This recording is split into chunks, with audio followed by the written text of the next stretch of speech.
Good morning. The continuation of ground tissue system. The last session we discussed the first one, cortex, containing hypodermis, general cortex, endodermis, and the second one is pericycle, and the third one is the pith, and the last one, the fourth derivative of the ground tissue system is medullary rays.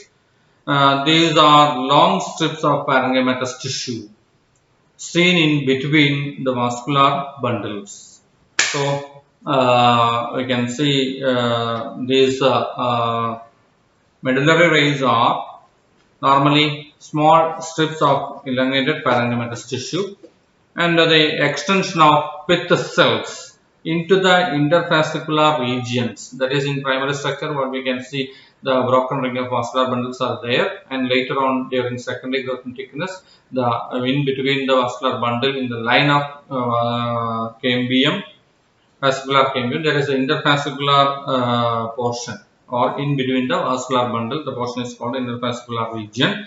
And the pith cells, the pith parenchyma cells, which show the extension in between the vascular bundle, which is called the interfascicular region, and it is formed by the parenchymatous cells, which is called medullary rays.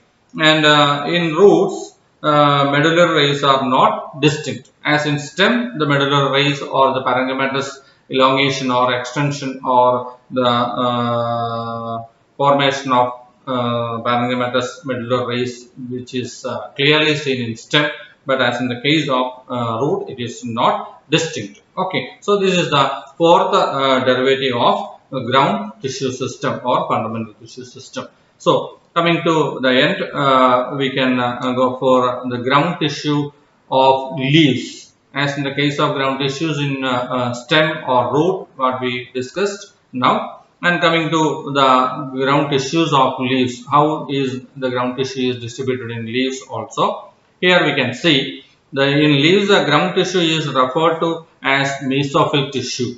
Okay, so not only in stem or root, leaf is also with the ground tissue, which is generally called as mesophyll tissue. Okay, in isobilateral monocot leaves, mesophyll consists of isodimertic parenchyma, means similar sized parenchymatous cells with the intercellular spaces, that is the cells of ground tissue in leaves which are loosely arranged. In dorsiventral dicot leaves, mesophyll is differentiated into two types, that is namely palisade parenchyma and spongy parenchyma. So that is the differentiation what we can see between the anatomical nature or structure. There are two types of leaves usually seen in isobilateral leaves in monocot and dorsiventral leaves in dicot plants. Monocot and dicot plants with such a differentiation, anatomical differentiation, that is they are named as isobilateral and dorsiventral. In isobilateral, that is usually seen in monocot plants, and it is with only one kind of mesophyll cells alone, and they are isodimertic in nature.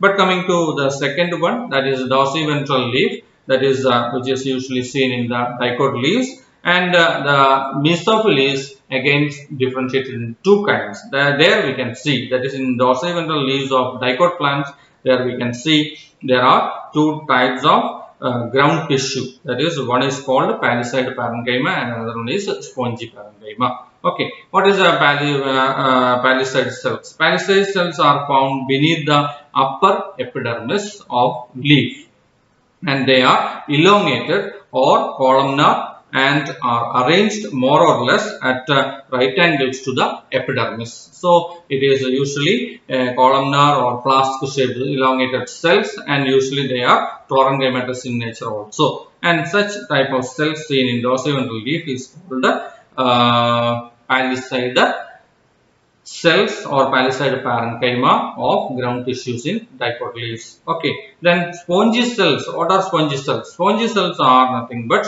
are present towards the lower epidermis and are irregular cells. It is not isodimertic in nature or similar in nature. It is big or small different types of cells which is togetherly or mixed together as seen in the mesophyll region, that is in the lower epidermal region of the dorsiventral leaves of dicot plants. Okay, and are irregular cells with large intercellular spaces, and mesophyll contain, that is the ground tissue of leaf contain chloroplast, and so it is photosynthetic in function. So this is the structural differentiation of ground tissue in leaves. Okay, thank you.